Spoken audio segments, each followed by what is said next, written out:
Ito na nga, si Inday Sara. Siyempre dahil hindi na sila magkaibigan, hindi na caretaker. So wala na siyang tiwala kay Inday. Huwag ka mag-alala, Bongbong. Wala rin siyang tiwala sa'yo. Wala na rin siyang tiwala sa'yo. At kahit hindi mo siya gawing caretaker, wala siyang pake. Unang-una sa lahat, ayaw naman talaga ni Inday Sara maging presidente in the first place. Unang-una sa lahat na in the first place pa. Oo, so walang pakialam si Inday at lalong-lalong wala kaming pakialam na pamunuan na ayaw mong iwan kay Inday itong Pilipinas. Bulok naman ang Pilipinas ngayon.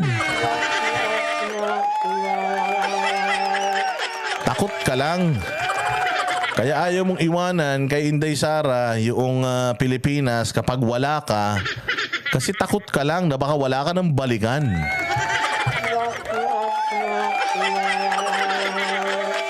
Oh, konting tiis lang yan. Nagtiis nga tayo ng 30 years eh. Mula kay Marcos, kay Cory, kay Ramos, kay Erap, kay Gloria. Ang daming ang mga nangyari sa Pilipinas. Natiis nga natin kay Pinoy.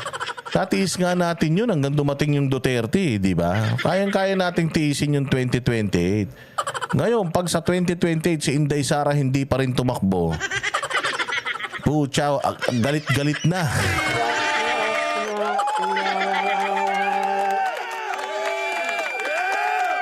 Diba? O, sabi ni Marnie, agpay so amin ta ibagbagang boss dada. O kininana, sabi niya. Nagbayag pa iti tatlong atawan na po.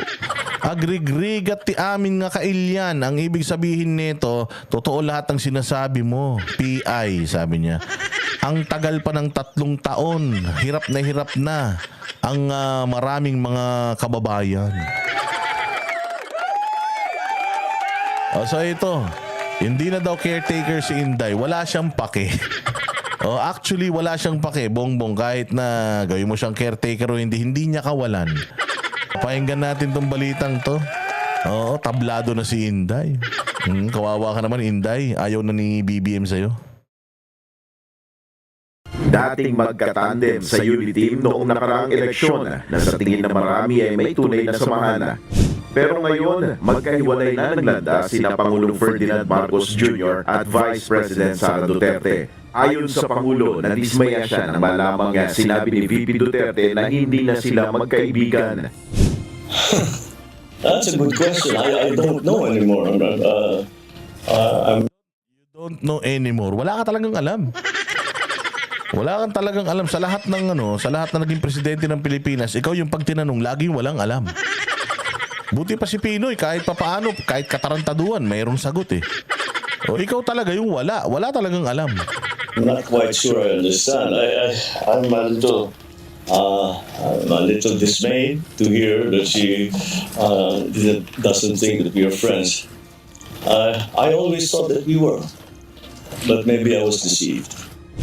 Ipinaliwanag rin ni PBBM kung bakit sa kauna-unahang pagkakataon ay hindi siya itinalagang caretaker ng bansa habang siya ay nasa Lao PDR para sa ASEAN Summit. Ayon kay Pangulong Marcos, wala na kasi si VP Sara sa gabinete. Tanga no? Tanga talaga no? Dahil wala na si VP Sara sa gabinete, hindi na daw siya pwede maging caretaker. Putay na.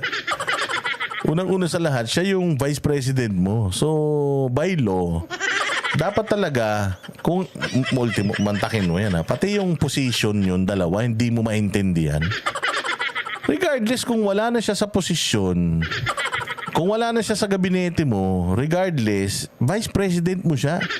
Pag namatay ka ngayon, kaya pag mamatay ka ngayon, by law, si Inday Sara papalit sa'yo. So dapat kapag wala ka sa Pilipinas, si Inday Sara talaga yung caretaker dahil siya nga yung siya nga yung vice president eh. So ganun kahina ang sentido komon nitong mamang ito. Na pati yung trabaho nila pare-pareho ay hindi niya alam kung paano niya i-delegate. But anyways, hindi naman kawalan kay Inday Sara. Besides, miski naman ako si Inday eh. Sarap-sarap ng buhay mo, pabiyahe-biyahe ka, tas ako pagtatrabahoin mo sa Pilipinas. Saka na ako magtatrabaho pagka wala ka na.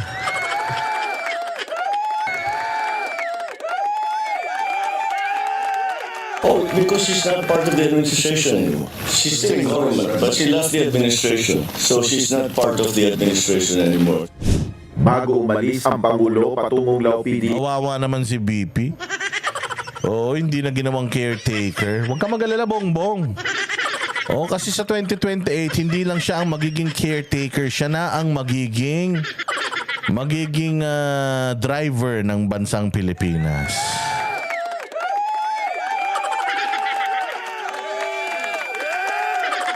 Miski ako, iwan mo sa akin Pilipinas ngayon, putsang ina. Ilang araw lang naman yan. Iiwanan mo pa sa akin.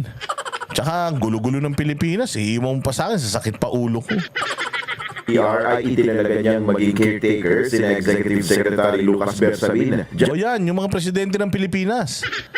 Tama, yan ang italaga mo mga caretaker, yung mga totoong presidente ng Pilipinas. Si Bersamin, si Boying, si Abalos, si Lagdameo. Yan naman ang mga presidente ng Pilipinas eh. Justice Secretary Crispin Remulla at Agrarian Reform Secretary Actually, Bongbong, kahit mawala ka ng mga 3 years pa, gusto mo magbakasyon ka 3 years. Oh, gagana Pilipinas kasi ngayon naman, hindi naman ikaw nagpapatakbo sa Pilipinas eh. Iba naman eh, gusto mo magbakasyon ka na, huwag ka na mahiya. O kaya work remotely ka na lang. Punta ka ng New Zealand, o kaya ng Switzerland, doon ka na, 3 taon, doon ka na tumira kung gusto mo. Hindi ka hanapin dito, sir. Oh. Conrado Estrella III, Nelma Ribuho, Youth Division Rescue, Palakpakan natin ang magaling nating pinuno.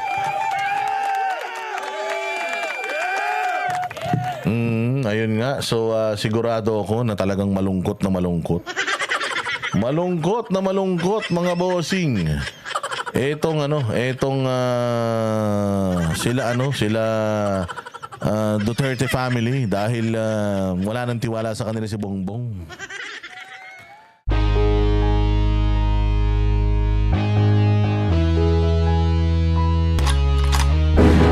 Yan ang Banateros, walang inuurungan. Pag tama palakpakan, pag mali ay babanatan.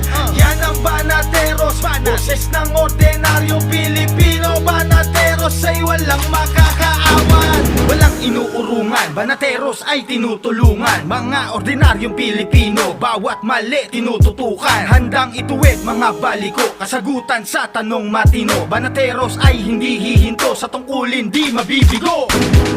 Yan ang Banateros, walang inuurungan. Pag tama palakpakan, pag mali ay babanatan. Yan ang Banateros, boses ng ordinaryong Pilipino.